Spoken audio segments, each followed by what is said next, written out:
Right. Yeah. It's good to win a game where you hold somebody to 60. I can't lie. I wanted, after the first half, I wanted to hold them in the 50s. And I thought we had a chance to do that in the last 4 or 5 minutes of the game. So I didn't like that part, but it was a choppy game, and give Coach Dumpy credit. He's an elite coach. He's one of the better coaches in our game. I'm glad to see him back on the sidelines. He's been tremendous to me as a young coach without any good reason, just that he's as great of a coach as he is, like a better guy. And so I think the world of him, and he's going to have his team playing hard and that type of thing. So I thought they made it choppy and scrappy, and it didn't have a lot of flow to the game. But to see us embrace the defensive end of the floor, especially in the first half, I was excited about that. We got to learn to have as much energy for that as for the games where you're scoring 100 and the ball's popping around and flying around and you're making shots and getting dunks. So I was proud of some of the defense tonight, and glad that we won a game where we held somebody to a low score. There's certainly a lot of things that I didn't like, and I didn't like that we let them back in there late and weren't strong with the ball against the press at times. I didn't like our rebound. That's the second game in a row we've been out rebounded. I didn't think we finished some possessions. I didn't like us in transition D all the time. So yeah, there's certainly some stuff, but as the assistant coaches told me walking in the locker room, Coach, be in the Christmas spirit and celebrate the positives, at least today in the locker room.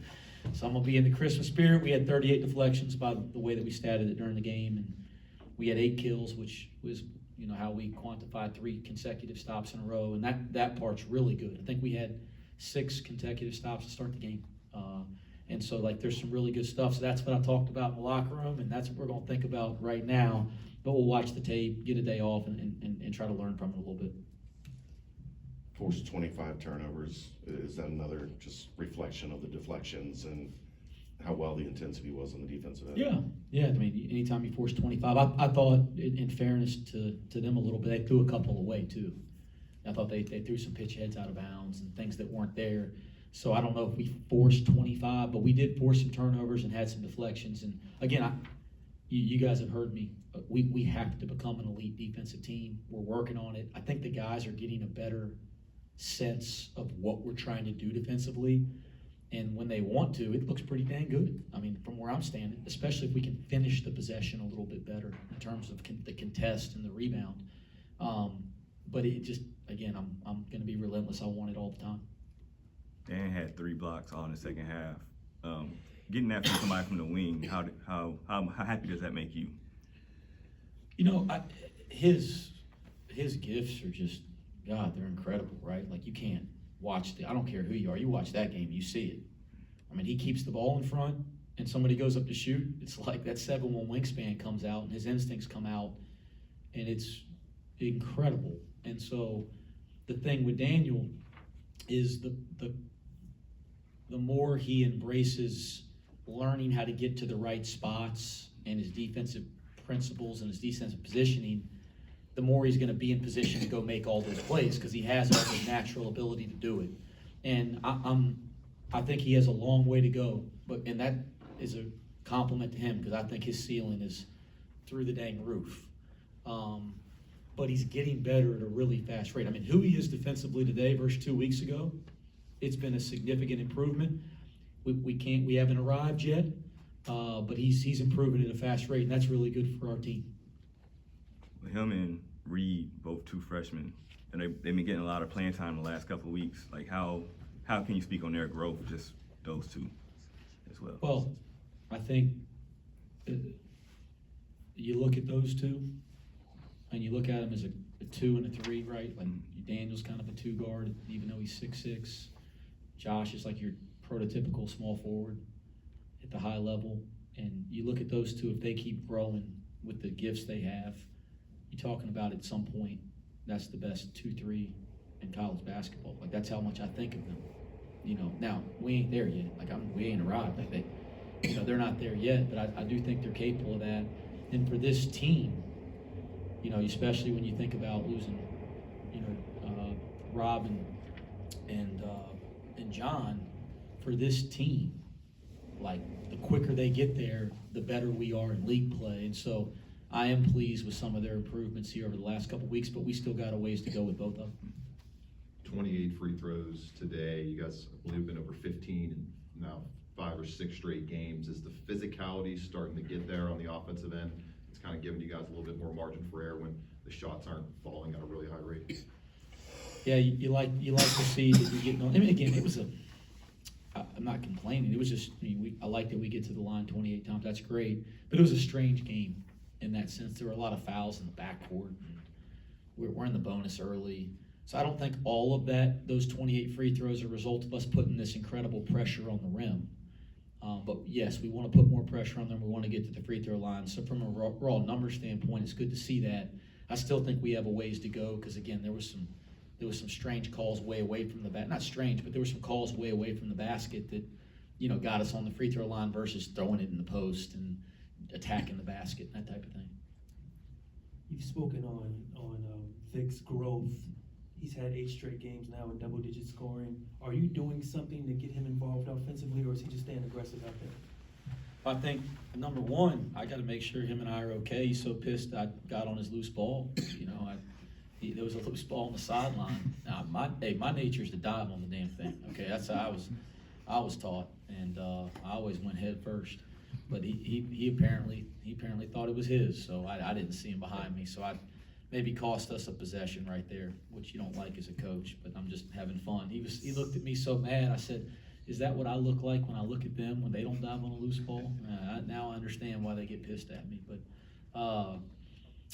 no, he just keeps coming, and we are trying to throw him the ball more. I mean, first play of the game was to throw him the ball. We are trying to get him more touches, and our guys have a lot more confidence to throw it in now maybe they did, 2 months ago, because they see just his development, his growth, and he's such a gifted offensive rebounder. I think we got to get back to him crashing and getting into position because I do think as he's learning how to do other things, I don't want him to lose the gift. If that makes sense. One more game and week until conference play starts. How important is that stretch before you play Tulane? Every day is important. Every day, and we're off tomorrow. They need a day off, but every day is important. It's not like this one's any more important. Every single day is important, and we got to try to maximize every day. 8 rebounds for Jeremiah. How does it feel like he's kind of progressing and learning his role on this team as the season goes on? I thought he was good tonight. Honestly, I thought it was his best game in quite some time. I thought his mentality was good. I thought he played the right way. I thought he had the right defensive mindset, almost like a leadership role on the court, which we saw that at Louisville. I thought he was pretty damn good tonight. You look down, 11 and 8, and I don't think it looked like he was trying to score. I just thought he was playing. And I think when he does that, he's at his best, and he's going to help our team. So I appreciate you asking the question because I said that to our staff. I said, Jeremiah's playing great, and I thought he had a real positive impact on the game. Anything else? Yeah, you've talked this season about how the transition is your best offense. How important was it in a game like this when that kind of gets taken away because of the choppy nature, all the fouls, that you could still find a way to generate offense and win a game like that? Yeah, it's good. I mean, like I said, it was.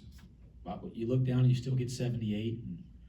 And, we shot 40 and 43, but you still get 78, and we would make 8 threes. 8 for 23 from 3, which is just okay. I mean, I didn't think it was our best offensive night to still get 78. I think that's pretty good. I don't like the 11 turnovers. You don't turn it over 11 times. I think we probably get 85 or 90. So you guys have heard me say this. If we'll embrace playing the right way and doing our jobs, we can be a good offensive team because we got good offensive players. Landers struggles tonight, 3 of 12, but really impacts the game offensively still with his assists. What does that say about his offensive game overall and his ability to kind of adjust when the shot's not falling like he wants it to? He's an elite offensive player that's still developing as a guard. And so the thing that we noticed this summer, we couldn't believe how well he saw the floor and how capable of a passer he is. He's still evolving of like, the hardest thing is to find guys that can see the floor and see the game. He has that natural, like Vic has, they have that natural ability. And then you gotta kinda help them learn, because they see it so well. Don't thread every needle, don't make every tough pass, just make the simple one. And he's starting to figure that out, and the more he does that, the better of a playmaker with the ball and decision maker with the ball he's gonna be. Because he's always been thought of as just kind of a shooter, and he's so much more gifted than that, and you're kind of seeing him go through that process this year. I keep telling him, when he becomes an elite defensive player, because he's very capable and he's very smart and he's working at it, and when he gets his ball skills and decision making just a touch better, then I think he can play for I think he can play up at that next level. I really do. I think he's that good. Right, But he's still good. got work to do.